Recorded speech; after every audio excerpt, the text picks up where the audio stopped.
Salut les amis et bienvenue dans notre nouvel épisode sur notre série du Bash Scripting où nous allons parler de while loop et for loop.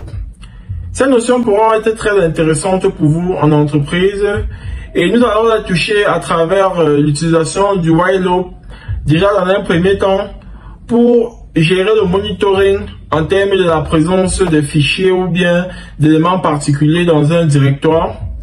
Et ensuite nous aurons un deuxième exemple avec le for loop où nous allons créer des utilisateurs de façon automatique, juste à une simple ligne de commande que nous allons entrer dans notre script en fonction des données que le for loop nous permet d'accomplir. Nous allons commencer sans plus tarder, mais je vais vous inviter une fois de plus à vous abonner et à laisser un pouce bleu. Cette série n'est qu'au début et ce n'est que le début parmi les séries encore plus importantes qui viendront après celle-ci sur le Bash Scripting, notamment celles que nous aurons sur Docker, Ansible, Terraform, Kubernetes et bien d'autres. Donc pour cela, je vais vous inviter une fois de plus à vous abonner si vous ne l'êtes pas encore et à laisser un pouce bleu à cette vidéo afin que plus de personnes puissent venir profiter des détails profonds que nous partageons sur tout ce qui est du Bash Scripting. Un skill très important en termes de skills qu'on retrouve sur les job descriptions des DevOps ingénieurs de nos jours. Donc, nous allons commencer. Donc, nous allons sans plus tarder commencer avec le while loop. Ok. Et concernant le while loop, j'ai créé un fichier en avance pour éviter qu'on perde assez de temps. Et nous allons simplement vi ce fichier et essayer de l'explorer. Ok. Donc j'ai créé le fichier y.sh, ok. Donc on va utiliser la commande vi qui est l'éditeur, qui est l'un des éditeurs par défaut sur Linux. Et puis une fois dans le fichier, vous pouvez observer notre shebang, #sign, exclamation sign, /bin/bash, et puis la description dont je parlais. J'ai défini une variable count égale à 0, et puis on définit notre while loop. While $count est inférieur ou égal à 8, do echo count, et count égale à double parenthèse count plus 1. C'est comment on incrémente en fait. On va faire slip de 1.5 et ensuite on va cliquer sur done. On va écrire done, ok. Donc on va enregistrer ça vite fait. Je vais rendre mon fichier exécutable en utilisant chmod plus x.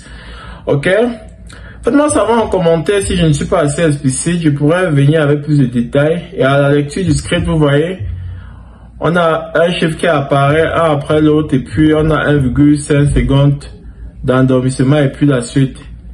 On va jusqu'à 8, vous voyez.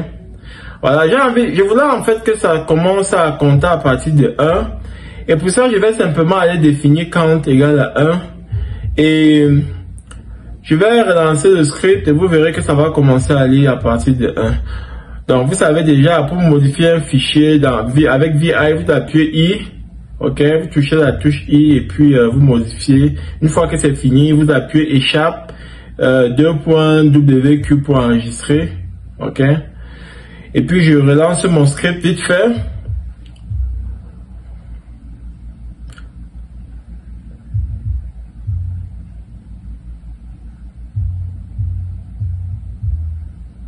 Vous voyez, là on commence à 1 jusqu'à la limite qui était prédéfinie. Donc, c'est magnifique. Donc, là tout de suite on revient dans notre fichier. Là je vais essayer de checker en fait si le fichier nommé myhash.sh existe. Donc j'ai dit if y-f, c'est-à-dire cherche le fichier f, vérifie l'existence du fichier f dans le directory home qui se présente par le TD tel que vous voyez là. Donc je vais demander si ça existe, echo à $date, c'est-à-dire à la date ci, ok, à la date $date, le fil existe, le dossier existe, et je vais faire 0,5, ok, done. Echo the field does not exist anymore. Ça, on va aller uniquement à cette différente partie là. Je vais essayer de modifier un peu, ok. Donc,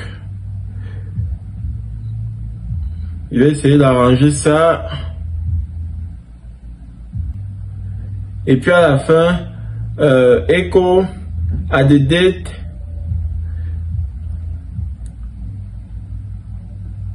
Je vais utiliser encore $sign ici. $sign date. The file does not exist. Attends, il faut que je change ça.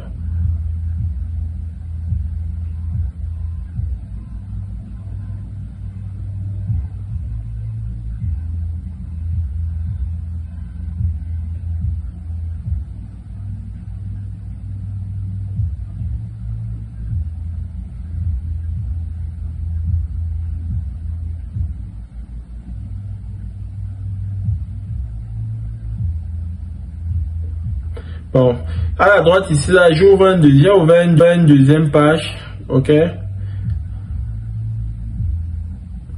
Donc, si jamais ça n'existe plus, ça va m'afficher la phrase qui est après donne là. Does not exist. Vous voyez? Quand j'exécute le script à the date, Wednesday, June 5, ça me donne le détail de la date. Le fichier n'existe pas parce que j'ai supprimé à droite ici là dans ma deuxième page, ok. Je vais créer le truc et je vais relancer le script. Vous voyez, à the date, the file exist. Donc, sa liste qui vient après donne uniquement si le fichier n'existe plus en fait. Vous voyez ça? Donc, je vais aller supprimer sur mon serveur, sur la deuxième page de Visual Studio Code ici. Je vais supprimer à nouveau et vous verrez, ça va afficher directement que le fichier n'existe plus. Remove rm-rf, c'est la commande pour supprimer de façon stricte et complète, sans refus. Vous voyez, at the date Wednesday June, the field does not exist anymore. Vous voyez, donc c'est un peu comme ça que ça marche. Donc faites-moi savoir en commentaire si vous avez des questions. On va passer à for loop maintenant, ok. Bon, pour for loop, notre premier exemple sera celui qui va nous permettre de créer des utilisateurs, ok. La commande pour créer des utilisateurs sur Linux, c'est la commande user add, ok. Donc j'ai ma petite description après mon shebang comme d'habitude. J'essaie d'aller un peu plus vite comme je vous ai promis aux épisodes précédents. Je vais faire maintenant for I in Yan twist F do. L'indentation compte énormément. Ok. 4. User add $sign I. Je vais demander que ça dorme quelques secondes.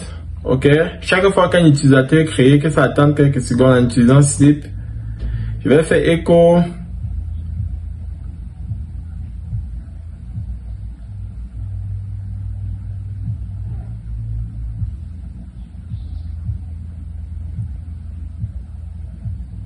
Donc, je fais d'abord echo, $sign I has been created, c'est-à-dire utilisateur I a été créé, affiche utilisateur I a été créé. Après, je fais maintenant sleep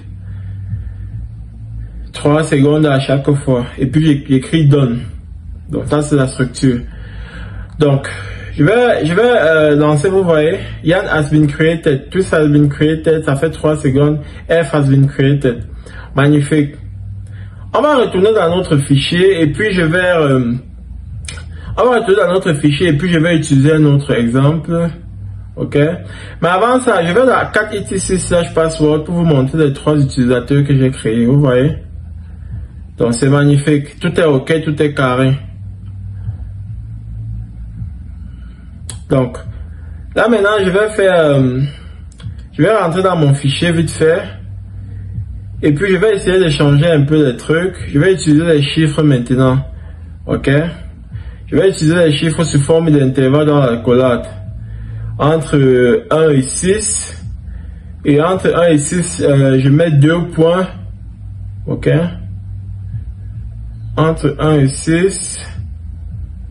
For I in 1 to 6. Do echo $sign I. Ok, je supprime la phase là parce que ça m'aide pas. C3 et puis done. Je vais relancer et vous verrez. Ça va afficher des trucs avec les chiffres aussi proprement et simplement. Donc c'est un peu ça concernant le while loop et sleep loop, les gars.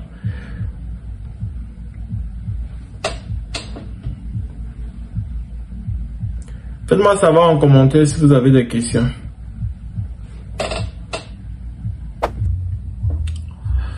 Merci d'avoir regardé jusqu'à la fin.